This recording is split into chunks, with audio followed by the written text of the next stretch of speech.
आमदार रहे, योगेश क्षीरसागर स्वीकृत सदस्य रहे, उनके घर में सारी पद है, लेकिन अगर उनकी मेंटेलिटी नहीं है कि हम यहाँ क्या जो है तो विकास करें। और मैं आपको ये बताऊं कि बीड़ जिला एक ऐसा जिला है, बाकी के जिले के मुकाबले में चाहे सत्ता किसी की भी रहो, लेकिन हमारे पास 2 मिनिस्टर रहते, एक कैबिनेट एक स्टेट मिनिस्टर रहता, लेकिन इनकी मेंटेलिटी नहीं है कि हम जो है तो शहर का, गांव का, जिले का घड़ी के जो निशान है अजित पवार गढ़ का, तो इनको उम्मीदवारी दी गई है। आप देखो कि उनकी एक उम्मीदवारी, अब एमआईएम की एक उम्मीदवारी और भारतीय जनता पार्टी की उम्मीदवारी, तुतारी की उम्मीदवारी, तो इस फ्रैक्शन में, इस वोटों के डिवाइडेशन में कुछ वोट उनको लगता है कि एमआईएम लेगा, कुछ वोट घड़ी लेगा, कुछ वोट तुतारी लेगा, वोट डिवाइड होगा और भारतीय जनता पार्टी का यहाँ पर नगराध्यक्ष बनेगा। ऐसा उनकी सोच हो सकती है साहब कि हमने एक बड़ी काली भैंस लाई और काली भैंस लेके हम जो है बीन बजाते हुए नगर पालिका के ऊपर गए। क्यों गए? तो भैंस को कुछ सुने नहीं आता, तो हम उसके सामने बीन बजा रहे, पुंगी बजा रहे, तो ऐसा क्षीरसागर घर है, उनके सामने कितना भी चिल्लाए, कितना भी मांगे, तो ये लोग काम नहीं करते। हवाओं में ये बातें हैं, यानी कि चर्चाओं में ये बातें हैं कि शफी भाऊ के बहुत करीबी दोस्त अगर कोई है तो यहाँ के आमदार है तुतारी के।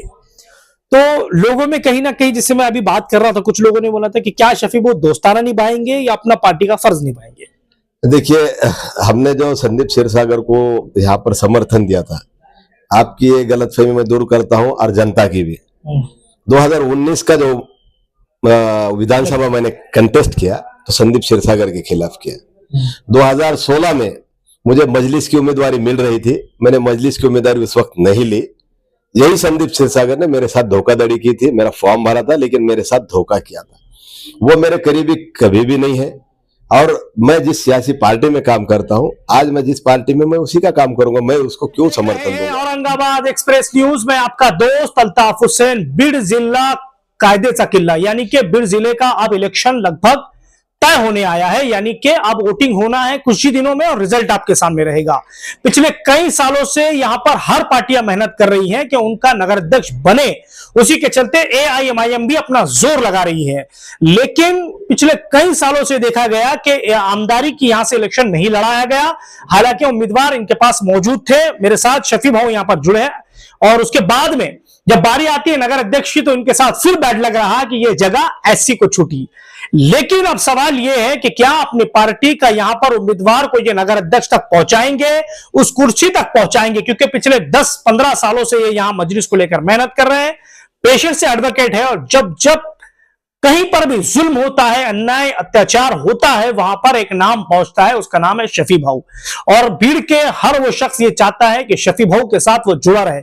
नाम में जिसके भाऊ है, उनका किस तरीके से लहजा है, क्या उनकी काबिलियत है, किस तरीके से वो बात करते हैं, मेरे साथ जुड़े हैं, मैं इनसे बात करने की कोशिश करूंगा।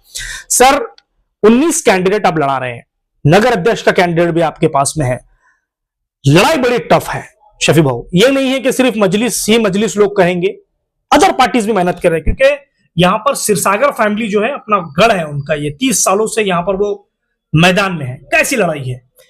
देखिए, 2016-17 में जो बल्दिया के चुनाव हुए थे, उस बल्दिया के चुनाव में ऑल इंडिया मजलिस इत्तेहादुल मुस्लिमीन के जो उम्मीदवार हैं वो 1600 वोटों से यहाँ से हारे थे और नंबर 2 पर थे।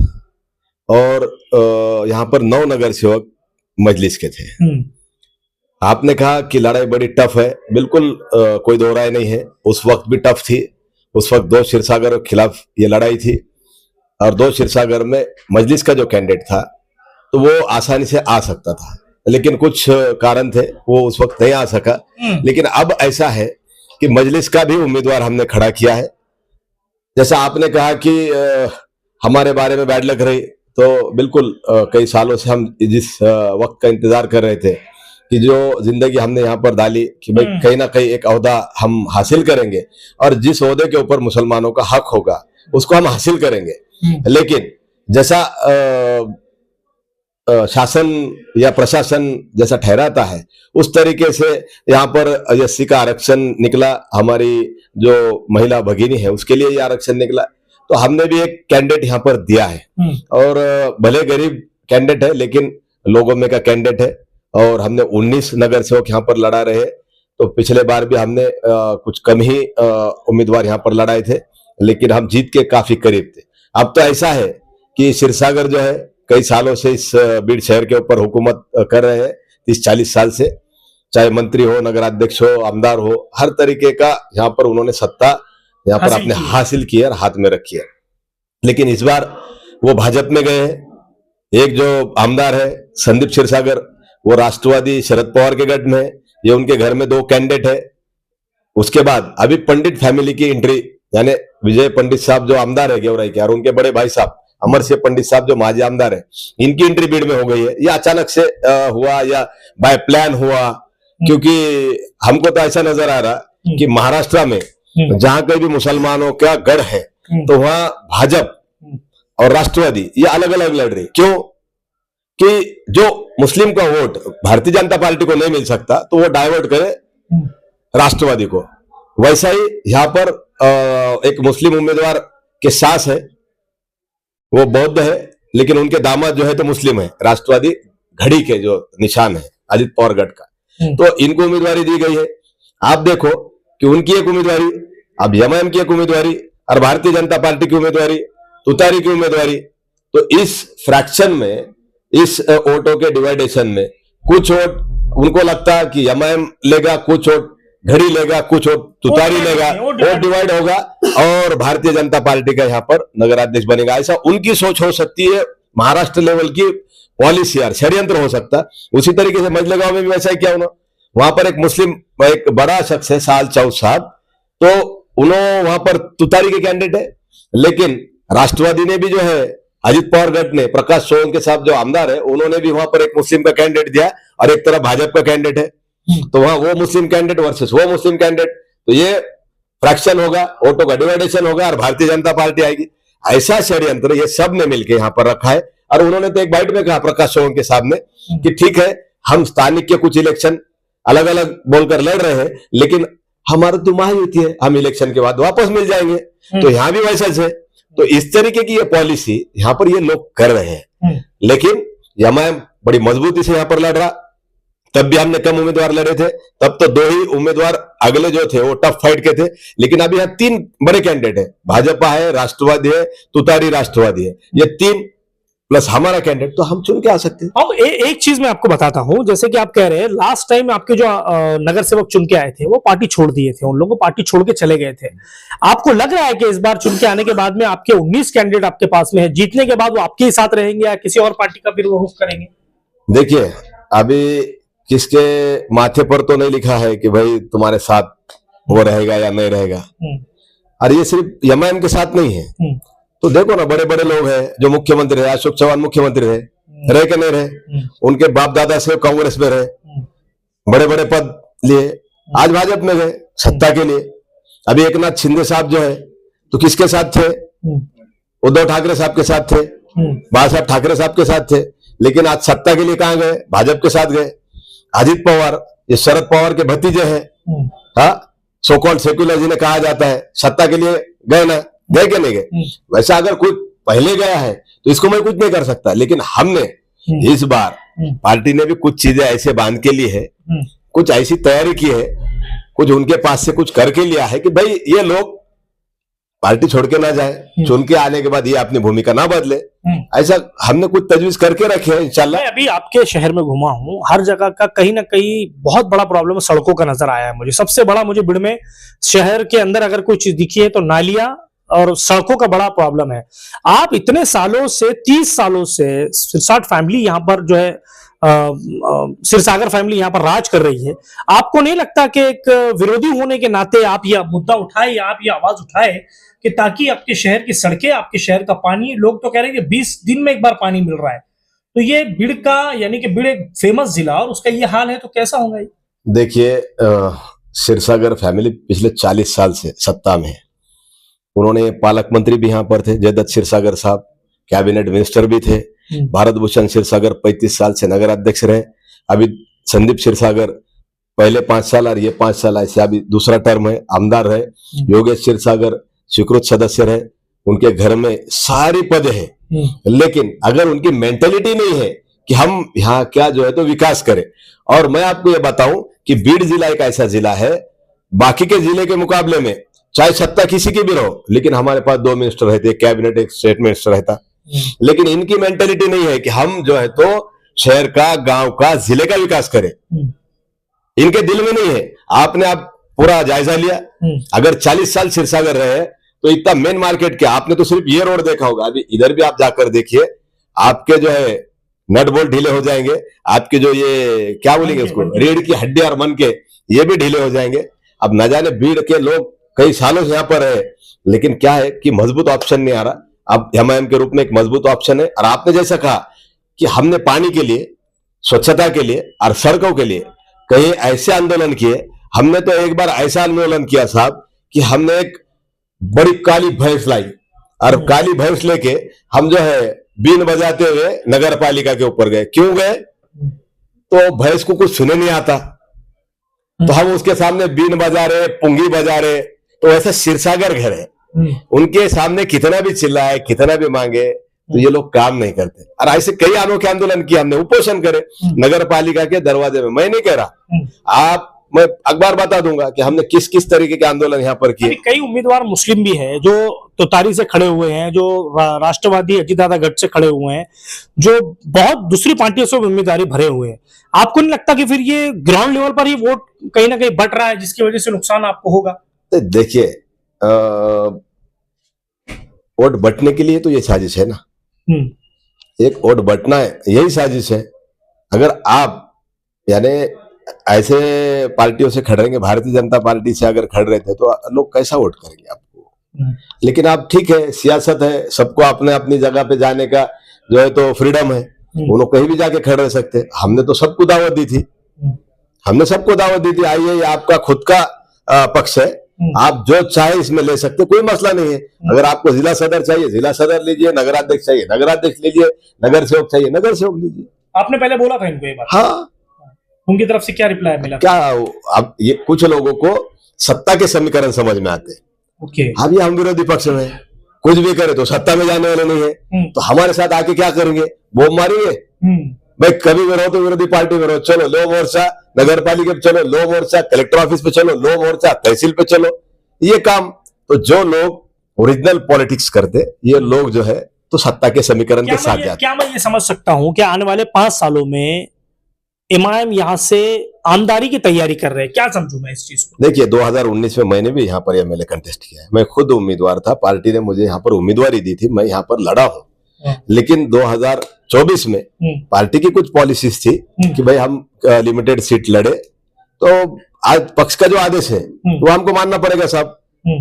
तो पक्ष का आदेश था, हमने मंजूर किया साहब। अच्छा, ग्राउंड लेवल पर यानी कि अभी जैसे शहर लेवल पर गठबंधन बहुत जगह हो रहे हैं हर पार्टियों के, आपके पास कोई गठबंधन के लिए आया? कांग्रेस, राष्ट्रवादी, शिवसेना या उद्धव गठ या उसके अलावा शिंदे गठ, कोई तो आपके पास आया होगा कि भाई हमसे गठबंधन करिए, आइए हमारे साथ? देखिए, इसके अंदर हमने 2 इलेक्शन जो है, चाहे लोकसभा का हो चाहे विधानसभा का हो, तो हमने राष्ट्रवादी शरद पवार गठ को यहाँ पर समर्थन दिया, काम किया बीड़ के अंदर।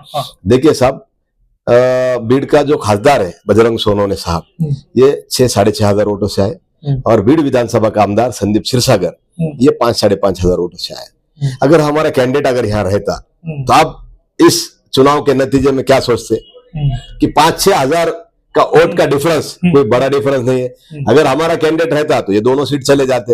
लेकिन उस वक्त हमने ये सोचा कि हमको मोदी को रोकना है, हमको मोदी को रोकना है, तो भाई हमारी भी कोई जिम्मेदारी बनती। हमने भी ये सोचा और इन लोगों को मदद की बगैर कोई मफाद के, बगैर कोई मतलब के। लेकिन अब हमें अपेक्षा ये थी कि राष्ट्रवादी कांग्रेस पार्टी, तुतारी जो गठ है शरद पवार का, हमको ये अपेक्षा थी कि हमसे कम से कम पहल करेगा, पूछेगा कि भाई किस तरीके से लड़ना है। ये लोगों के खिलाफ अगर लड़ना है हमारे को, ठीक है, वो सो कॉल्ड सेक्युलर है, लेकिन ठीक है, एक ईंट है एक पत्थर है, कम मार लगता है ईंट है तो भाई चलो मार खा लेंगे, पत्थर है तो बहुत ज्यादा तकलीफ होगी, तो वो ईंट के साथ हम जा सकते थे। लेकिन आपने विधानसभा के वक्त भी देखा, इम्तियाज जलील साहब ने कई बार, लोकसभा के वक्त इम्तियाज जलील साहब ने कई बार ये लोगों को प्रस्ताव भेजा, मान्य किया ये लोगों ने? नहीं किया। आपने बिहार में भी अभी देखा, अख्तरुल साहब ने तो आखिरी में ये किया कि ढोल बजाते हुए आरजेडी के यार उनके कार्यालय पे गए कि भाई हमको गठबंधन में लीजिए, लेकिन ये लोगों को सिर्फ हमारे वोटों से मतलब है, हमारी क़यादत से नहीं। इनको हमारे क़यादत को बड़ा करना नहीं है। इसलिए नहीं लेते होंगे कि हिंदू वोट उनके कहीं ना कहीं रुक जाएंगे, क्योंकि उनको लगता है कि एमआईएम पार्टी जो है सेकुलर पार्टी नहीं है। ये इनकी सोच देखिए, ये लोगों का वहम है और गलतफहमी है कि ये सिर्फ मुसलमानों की पार्टी है। मेरे पास शिवाजी भोसकर नाम का यहाँ का शहर का सदर है, जिसके नेतृत्व में हम ये नगर पालिका लड़ रहे हैं, जिसके क़ियादत में हम ये लड़ रहे हैं। अभी आपने देखा बिहार में भी राणा रंजीत सिंह साहब, इनको पार्टी ने टिकट दिया, राजपूत समाज से बिलोंग करते हैं, उनको यहाँ पर टिकट दिया। और आप संसद में देखेंगे कि असद साहब किसी मजहब के खिलाफ नहीं बोलते। हर मजहब, चाहे किसी के ऊपर भी नाइंसाफी हो, उसके ऊपर आवाज बुलंद करने का काम बैरिस्टर असदुद्दीन ओवैसी साहब करते। आपने देखा अभी पहलगाम का जो हमला हुआ, उसकी सबसे कड़ी निंदा किसने की? बैरिस्टर असदुद्दीन ओवैसी साहब ने की, मजलिस ने की। उसके बाद इस सरकार ने, मौजूदा हुकूमत ने यह सोचा कि इस पूरे भारत में और पूरे संसद में काबिल शख्स कौन है, तो उस काबिल शख्स को मुस्लिम राष्ट्र में, मुस्लिम ममालिक में भेजा। क्यों? हमारे भारत देश की भूमिका रखने के लिए कि हम क्या है, हमारे पास क्या हो रहा है। तो सबसे बड़ा काम बैरिस्टर असदुद्दीन ओवैसी साहब ने बाहर जाकर किया और हमारे भारत देश का नाम बड़ा किया। उसका नाम सिंदूर जो ऑपरेशन हुआ था, उसके ऊपर बोलने का काम असद साहब ने किया। खुद प्रधानमंत्री और अमित शाह ने फोन करके उनको मुस्लिम राष्ट्र के लिए भेजे। क्यों? कि उनकी काबिलियत है, साहब बैरिस्टर है वो, और वो किसी मजहब को कभी भी उन्होंने बुरा नहीं बोला। तो ये पार्टी, इसलिए ये गलतफहमियां फैलाई जाती कि ये सिर्फ मुसलमानों की पार्टी है, मुसलमानों की पार्टी है, ताकि ये मेन स्ट्रीम से मुसलमानों को दूर किया जाए। मेरे आखिरी दो सवाल आपसे ये है। एक सवाल तो ये है कि बैरिस्टर असदुद्दीन ओवैसी यहाँ कब आ रहे हैं, इम्तियाज जलील साहब, असदुद्दीन ओवैसी यहाँ कब आ रहे हैं? और एक सवाल ये है, हवाओं में ये बातें हैं, यानी कि चर्चाओं में ये बातें हैं कि शफी भाऊ के बहुत करीबी दोस्त अगर कोई है तो यहाँ के आमदार है तुतारी के। तो लोगों में कहीं ना कहीं, जिससे मैं अभी बात कर रहा था, कुछ लोगों ने बोला था कि क्या शफी भाऊ दोस्ताना निभाएंगे या अपना पार्टी का फर्ज निभाएंगे? देखिए, हमने जो संदीप क्षीरसागर को यहाँ पर समर्थन दिया था, आपकी ये गलतफहमी मैं दूर करता हूं और जनता की भी।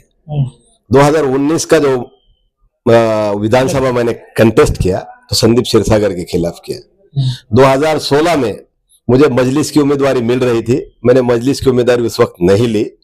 यही संदीप क्षीरसागर ने मेरे साथ धोखाधड़ी की थी, मेरा फॉर्म भरा था लेकिन मेरे साथ धोखा किया था। वो मेरे करीबी कभी भी नहीं है, और मैं जिस सियासी पार्टी में काम करता हूं, आज मैं जिस पार्टी में, मैं उसी का काम करूंगा, मैं उसको क्यों समर्थन दूंगा। एक दूसरी बात, आपने सवाल किया कि सभा किसकी है, तो यहाँ पर जैसा इम्तियाज जलील साहब आगे की जो सभाएं देंगे ये उनके ऊपर निर्भर करता। हमने तो उनको बताया है, अब वो जैसा चाहे वो निर्णय ले। इम्तियाज जलील साहब के पास ये सब इख्तियारात है। अच्छा, कितने सीटें आ रही है? 19 में से कितने ला रहे हैं? देखिए, हमको तो लगता है कि कम से कम हमारी 12 से 15 सीट आना चाहिए। 12 से 15 आज की कंडीशन में ऐसा है। अब रोज समीकरण बदलते हैं, रोज हालात बदलते हैं, पता नहीं कल क्या होगा, लेकिन आज हम काफी मजबूत स्थिति में। कल समीर साजिद बिल्डर साहब का यहाँ पर दौरा हुआ, आप उनसे भी पूछ सकते हैं किस तरीके का दौरा हुआ। तकरीबन 6 वार्ड में एक बड़ी बड़ी रैलियां की गई है। डायरेक्ट डोर टू डोर हमारा प्रचार के ऊपर भर है, बड़ी बड़ी सभाओं के ऊपर नहीं है। लेकिन हम हमारे उम्मीदवार को भी ये कहा कि हम हर घर में, हर दरवाजे के ऊपर जाकर वोट मांगे, ताकि उस शख्स को ये लगे कि मेरे पास उम्मीदवार आया था, उम्मीदवार ने डायरेक्ट मेरे से कांटेक्ट किया और मुझसे यहाँ पर वोट मांगा है, तो मैं इस शख्स को क्यों ना वोट दूं। आप सभाएं लेते हैं, बड़ी बड़ी सभाएं होती है, वहां पर लोग आते हैं, भाषण सुनते हैं। भाषण सुनना ये सारी चीज अलग है, लेकिन वोट जो है डायरेक्ट आपको वहां जाकर मिल सकते हैं, ऐसा मुझे लगता। तो हमारे उम्मीदवार डोर टू डोर जा रहे हैं। कल समीर साहब की सभा भी यहाँ पर बहुत बड़ी हुई, रैलियां करने के बाद सभा का भी आयोजन था। बहुत बेहतरीन तरीके से यहाँ पर काम हो रहा है। बाकी आप फैसला कामयाबी देना नहीं देना ये अल्लाह के हाथ की बात है, बेशक वो देने वाला है, हम सिर्फ मेहनत कर सकते हैं। ये थे हमारे बीड़ की एक ऐसी शख्सियत जिसका नाम बीड़ शहर में शफी भाऊ के नाम से लिया जाता है। जैसे इन्होंने एक बात ये कही है कि अगर मैं क्षीरसागर फैमिली के करीब होता तो क्या 2019 का इलेक्शन यहां से उनके खिलाफ लड़ता। जिस तरीके की अफवाहों का बाजार गर्म है। दूसरी चीज इन्होंने कहा है कि 19 कैंडिडेट में से लगभग 12-13 के ऊपर ये जीत अपना पड़ाव जमाने की कोशिश कर रहे हैं। और जैसे इन्होंने कहा कि पिछले कई सालों से 40 सालों से यहां पर जिनकी सत्ता रही वो आज तक पानी और सड़कें यहां पर जनता को नहीं दिला पाए। अब आने वाले वक्त में यह देखना है कि क्या बैरिस्टर असदुद्दीन ओवैसी यहां पर अपना पड़ाव जमा पाएंगे। एआईएमआईएम के महाराष्ट्र अध्यक्ष इम्तियाज जलील साहब किस तरीके से यहां पर मेहनत करेंगे और क्या यहां से इनके नेतृत्व में क्या कितनी सीटें यहां से एमआईएम जीतेगी, देखने के लिए हमारे साथ जुड़ते रहिए। कैमरामैन आदिल खान के साथ मैं अल्ताफ हुसैन, आप लोग देख रहे हैं औरंगाबाद एक्सप्रेस न्यूज।